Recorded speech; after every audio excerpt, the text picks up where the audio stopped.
Hello friends, N1 ടെക്നോളജീസിൻ്റെ പുതിയൊരു വീഡിയോയിലേക്ക് ഏവർക്കും സ്വാഗതം. നമ്മളിന്ന് നോക്കുന്നത് ഫയർബേസിൻ്റെ കൺസോള് ഇൻട്രൊഡ്യൂസ് ചെയ്യുന്ന വീഡിയോ ആണ്. ഫയർബേസിൻ്റെ സർവീസുകൾ യൂസ് ചെയ്യുന്ന വീഡിയോസ് ആയിരിക്കും വരും ദിവസങ്ങളിൽ നിങ്ങൾക്ക് ലഭ്യമാകുക. അപ്പോൾ നമുക്ക് ഫയർബേസ് കൺസോൾ എങ്ങനെയാണ് ഓപ്പൺ ചെയ്യാൻ നോക്കാം. അതിനുവേണ്ടി നമുക്ക് ഒരു ജിമെയിൽ അക്കൗണ്ട് ആവശ്യമാണ്. നമുക്കൊരു ജിമെയിൽ അക്കൗണ്ട് ഉണ്ടെങ്കിൽ ഗൂഗിളിൻ്റെ എല്ലാവിധമായ സർവീസുകളും നമുക്ക് ആക്സസ് ചെയ്യാൻ വേണ്ടി സാധിക്കും. സോ അതിനായിട്ട് ഒരു അക്കൗണ്ട് നമ്മൾ ലോഗിൻ ചെയ്ത് വെച്ചിട്ടുണ്ട്. അതിനുശേഷം ഗൂഗിൾ എന്നല്ല, ഫയർബേസ് കൺസോൾ എന്ന് ടൈപ്പ് ചെയ്യാം. ഓക്കെ, അപ്പോൾ നമുക്കിങ്ങനെ ഒരു ലിങ്ക് വരും. അതിൽ രണ്ടാമത്തെ ലിങ്ക് ഫയർബേസ് കൺസോൾ ഗൂഗിൾ, അത് ക്ലിക്ക് ചെയ്ത് കഴിഞ്ഞാൽ നമുക്ക് നമ്മുടെ ഫയർബേസ് കൺസോൾ ഓപ്പൺ ആയി വരും. ഇത്രയും പ്രൊജക്ട്സോ കാര്യങ്ങളൊന്നും നിങ്ങൾക്ക് ഉണ്ടാവില്ല കേട്ടോ. ഇത് ഞാൻ ഓൾറെഡി ആക്റ്റീവായി നിൽക്കുന്നതുകൊണ്ടാണ് ഇത്രയും ഈ പ്രൊജക്ട്സും കാര്യങ്ങളൊക്കെ കാണിക്കുന്നത്. ഓക്കെ, അപ്പോൾ നമുക്ക് എന്ത് ചെയ്യാം, ഇതാണ് ഫയർബേസിൻ്റെ കൺസോള്. അപ്പോൾ നമുക്ക് ഇതിനകത്ത് ചെയ്യാൻ പറ്റുന്നത് വെച്ചാൽ നമുക്കൊരു പ്രൊജക്റ്റ് ഉണ്ടാക്കാം. ആ ഒരു പർട്ടിക്കുലർ പ്രൊജക്റ്റ് ഉണ്ടാക്കിയിട്ട് ആ പ്രൊജക്റ്റും ആൻഡ്രോയിഡ് സ്റ്റുഡിയോയും തമ്മിൽ കണക്ട് ചെയ്യാം. കണക്ട് ചെയ്തതിന് ശേഷം നമുക്ക് എന്ത് ചെയ്യാം, അതിൻ്റെ സർവീസുകൾ യൂസ് ചെയ്യാൻ വേണ്ടി പറ്റും. അപ്പോൾ ഇന്നത്തെ വീഡിയോയിൽ നമ്മൾ കാണിക്കുന്നത് ഈ ജസ്റ്റ് ഇതിനകത്ത് ഇങ്ങനെ പ്രൊജക്റ്റ് ക്രിയേറ്റ് ചെയ്യുക എന്നുള്ളതാണ്. സോ നമുക്ക് ക്ലിക്ക് ചെയ്യാൻ, നമുക്ക് ഇവിടെ ഓപ്ഷൻ നിങ്ങൾക്ക് കാണാൻ വേണ്ടി പറ്റും, ആഡ് പ്രൊജക്റ്റ് എന്ന്. നമുക്ക് ആഡ് പ്രൊജക്റ്റ് ഓപ്ഷൻ ക്ലിക്ക് ചെയ്യാം. അപ്പോൾ ഇങ്ങനെ ഒരു വിൻഡോ നിങ്ങൾക്ക് അപ്പിയർ ആവുന്നത് കാണാൻ വേണ്ടി പറ്റും. നിങ്ങളുടെ പ്രൊജക്റ്റിൻ്റെ പേര് എന്താണോ അത് നിങ്ങൾ ടൈപ്പ് ചെയ്യുക. ഞാൻ സാമ്പിൾ എന്ന് കൊടുക്കുകയാണ്. ദെൻ നമുക്കിത് ഇവരുടെ ടേംസ് ആൻഡ് കണ്ടീഷൻസ് അക്സെപ്റ്റ് ചെയ്യേണ്ടതായിട്ടുണ്ട്. സോ അത് അക്സെപ്റ്റ് ചെയ്യുക. ദെൻ കണ്ടിന്യൂ ക്ലിക്ക് ചെയ്യുക. കണ്ടിന്യൂ ക്ലിക്ക് ചെയ്ത് കഴിയുമ്പോൾ പ്രത്യേകിച്ചൊന്നുമില്ല, ജസ്റ്റ് കണ്ടിന്യൂ ഇങ്ങനെ കൊടുക്കുക. ഇത് സെലക്ട് ആൻ അക്കൗണ്ട് എന്ന് കൊടുക്കുന്നത്, ഇത് ബൈ ഡിഫോൾട്ട് അക്കൗണ്ട്, നമ്മുടെ ഫയർബേസിൻ്റെ ഡിഫോൾട്ട് അക്കൗണ്ട് ഏതാണോ അത് തന്നെ ഈ ഓപ്ഷനിൽ സെലക്ട് ചെയ്ത് കൊടുക്കുക. എന്നിട്ട് ക്രിയേറ്റ് പ്രൊജക്റ്റ് ചെയ്യുക. വെയിറ്റ് ചെയ്യുക. അപ്പോൾ നമുക്ക് ഒരു പ്രൊജക്റ്റ് ക്രിയേറ്റ് ആയി തരും. നമുക്ക് ഈ ഫയർബേസിൻ്റെ എല്ലാവിധമായ സർവീസുകളും നമുക്ക് യൂസ് ചെയ്യാൻ വേണ്ടി പറ്റുന്നതായിരിക്കും. പക്ഷേ അതിനൊക്കെ ലിമിറ്റുണ്ട്. ഒരു ദിവസം ഇത്ര ഹിറ്റ് പാടുള്ളൂ, അല്ലെങ്കിൽ ഒരു മാസത്തേക്ക് ഇത്ര യൂസേജ് വരാൻ പാടുള്ളൂ എന്നൊക്കെ ഫയർബേസ് ലിമിറ്റ് വെച്ചിട്ടുണ്ട്. അതിനുശേഷം നമുക്ക് പെയ്ഡ് ആയിരിക്കും, ബില്ലബിൾ ആയിരിക്കും ഈ സർവീസുകളെല്ലാം. അപ്പോൾ നമുക്ക് ടെസ്റ്റ് ചെയ്യാനും പഠിക്കാനൊക്കെയുള്ള ആവശ്യങ്ങൾക്കുള്ള കാര്യങ്ങൾ ഫയർബേസ് നമുക്ക് ഫ്രീ ആയിട്ട് തന്നെ പ്രൊവൈഡ് ചെയ്യുന്നുണ്ട്.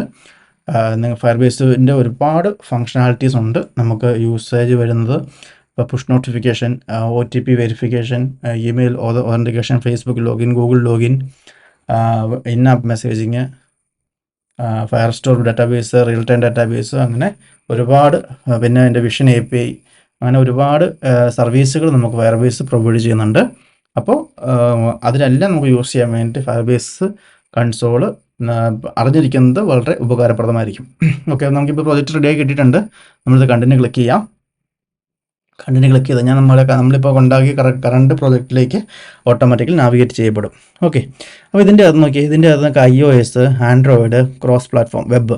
അപ്പോൾ ഈ 3 പ്ലാറ്റ്ഫോമിൽ ഏത് ആപ്പാണ് നിങ്ങൾ കണക്ട് ചെയ്യാൻ ഉദ്ദേശിക്കുന്നത് അത് നിങ്ങൾക്ക് ഇവിടെ മെൻഷൻ ചെയ്ത് കൊടുക്കാൻ വേണ്ടി പറ്റും. നിങ്ങൾക്ക് ഇനി ആൻഡ്രോയിഡ് ആണെന്ന് ചെയ്യുന്നതെന്നുണ്ടെങ്കിൽ ആൻഡ്രോയിഡ് ക്ലിക്ക് ചെയ്യാം. ആൻഡ്രോയിഡ് ക്ലിക്ക് ചെയ്ത് കഴിഞ്ഞാൽ നമുക്ക് അതിൻ്റെ പ്രൊജക്റ്റ് നമുക്കൊരു Google service Jeeson file download ചെയ്യപ്പെടും. അത് നമ്മൾ പ്രൊജക്റ്റ് കൊണ്ടിട്ടാൽ മതി. ഓക്കെ, നമുക്ക് ഇതൊക്കെ നേരത്തെയാണ്, നമുക്ക് ഇങ്ങനെ പ്രൊജക്റ്റ് കൊണ്ടുവരേണ്ട ആവശ്യമൊന്നുമില്ല. ഇവിടുന്ന് ഇപ്പോൾ ഇത് ക്ലിക്ക് ചെയ്ത് കഴിഞ്ഞാൽ നോക്കൂ, ഇതിനകത്ത് നമ്മുടെ പ്രൊജക്റ്റിൻ്റെ പാക്കേജ് നെയിം, നിക്ക് നെയിം, ദെൻ നമ്മുടെ SHA-1 ഒരു എൻക്രിപ്റ്റഡ് കീ ഉണ്ട്. ആ കീ ഇവിടെ പേസ്റ്റ് ചെയ്യണം. ദെൻ നമുക്ക് ആപ്പ് രജിസ്റ്റർ ചെയ്യണം. എന്നിട്ട് ഡൗൺലോഡ് ചെയ്യാൻ ഓപ്ഷൻ ഉണ്ട്, ഡൗൺലോഡ് ചെയ്യുക. അതിൻ്റെ ഫയർബേസിൻ്റെ SDK ആഡ് ചെയ്യണം. അങ്ങനെ നമുക്ക് മാനുവലി ഇതിങ്ങനെ സെറ്റപ്പ് ചെയ്യാൻ വേണ്ടി പറ്റും. ഓക്കെ, ഇത്രയും നമ്മൾ ആ ഗൂഗിൾ സർവീസ് ജീസൺ ഫയൽ നമുക്ക് എന്ത് ചെയ്യാം, നമ്മുടെ പ്രോജക്റ്റിൻ്റെ അകത്ത് കൊണ്ടുവന്ന് പേസ്റ്റ് ചെയ്തിട്ട് കഴിഞ്ഞാൽ നമുക്കിത് ഫയർബേസുമായിട്ട് കണക്ട് ചെയ്ത് കിട്ടും. ഓക്കെ, ഇങ്ങനെയാണ് നേരത്തെ ചെയ്തുകൊണ്ട് നമുക്ക് ഇങ്ങനെ ചെയ്യേണ്ട ആവശ്യമില്ല. നമുക്ക് നേരിട്ട് ആൻഡ്രോയിഡ് സ്റ്റുഡിയോയിൽ നിന്ന് ഫയർബേസിലേക്ക് അല്ലാതെ തന്നെ നമുക്ക് ഈ സ്റ്റെപ്പുകളൊക്കെ ഓട്ടോമാറ്റിക്കലി സംഭവിക്കുന്ന രീതിയിൽ ചെയ്യാൻ വേണ്ടി സാധിക്കും. അത് ഞാൻ അടുത്ത വീഡിയോയിൽ കാണിക്കുന്നതായിരിക്കും. ഇപ്പോൾ ജസ്റ്റ് ഈ ഫയർബേസ് കൺസോളിൻ്റെ ഇൻട്രൊഡക്ഷൻ മാത്രമേ ഉള്ളൂ. അപ്പോൾ ഇതിൻ്റെ അകത്ത് നമുക്ക് iOS, Android, cross platform, flutter, unity, ഇങ്ങനെ ഏത് പ്ലാറ്റ്ഫോമിൽ ഉള്ള ആപ്ലിക്കേഷനുമായിട്ട് നമുക്ക് നമ്മുടെ ഫയർബേസ് എന്ത് ചെയ്യാൻ പറ്റും, ബന്ധിപ്പിക്കാൻ വേണ്ടി പറ്റും.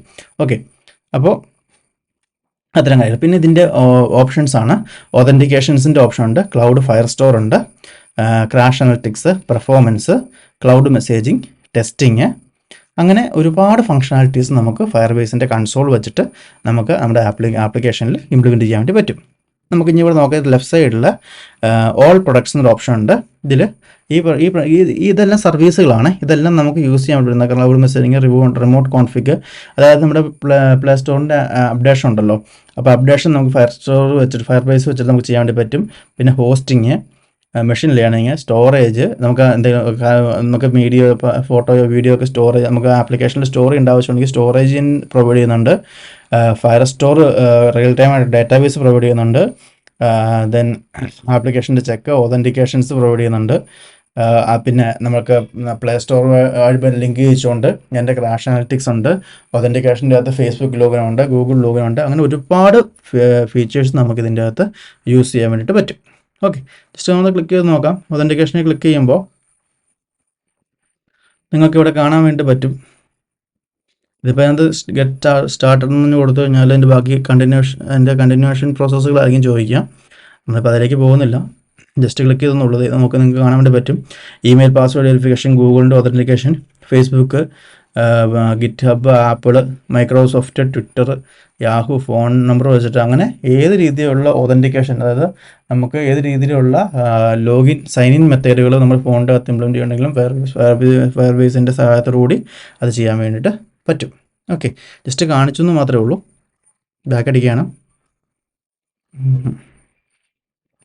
ഓക്കെ, ഇനി പിന്നെ നമുക്ക് പുഷ് നോട്ടിഫിക്കേഷൻ, ഇതിൻ്റെ ക്ലൗഡ് മെസ്സേജിംഗ് എന്ന് പറയും. ക്ലൗഡ് മെസ്സേജ് നമുക്കറിയാം, നമുക്ക് കറസ്പോണ്ടിങ് നോട്ടിഫിക്കേഷൻസ് നമുക്ക് എന്താ പറയുക, സെർവറിൽ നിന്ന് സെൻഡ് ചെയ്യുന്ന രീതിയിൽ നമുക്ക് സെറ്റ് ചെയ്യാൻ വേണ്ടി പറ്റും. അതിന് ക്ലൗഡ് മെസ്സേജിങ്ങിൻ്റെ സർവീസ് യൂസ് ചെയ്യാം. അങ്ങനെ ഒരുപാട് കാര്യങ്ങൾ നമുക്ക് യൂസ് ചെയ്യാൻ വേണ്ടി പറ്റും. അപ്പോൾ നമുക്കൊരു പ്രൊജക്റ്റ് ഉണ്ടാക്കുന്നതും ജസ്റ്റ് ഈ ഒരു ഫയർ ബേസ് കൺസോൾ ഒന്ന് പരിചയപ്പെടുത്തുന്നതും മാത്രമാണ് ഇന്നത്തെ വീഡിയോയിൽ നമ്മൾ പങ്കുവയ്ക്കാൻ ഉദ്ദേശിച്ചത്. ഇത്രയേ ഉള്ളൂ. ഓക്കെ, നമുക്ക് ഇനി എങ്ങനെയാണ് ഓട്ടോമാറ്റിക്കലി ആൻഡ്രോയിഡ് സ്റ്റുഡിയോയിൽ നിന്ന് ഫയർ ബേസ് കൺസോളിലേക്ക് കണക്ഷൻ കിട്ടുന്നതെന്ന് അടുത്ത വീഡിയോയിൽ കാണാം. അപ്പോൾ വീഡിയോ ഇഷ്ടമായാൽ ലൈക്ക് ചെയ്യുക, ഷെയർ ചെയ്യുക. നിങ്ങൾ ഞങ്ങളുടെ ചാനൽ ആദ്യമായിട്ട് കാണുന്നതെങ്കിൽ ചാനൽ സബ്സ്ക്രൈബ് ചെയ്യുക. വീണ്ടും മറ്റൊരു വീഡിയോയിൽ കാണാം. ബൈ.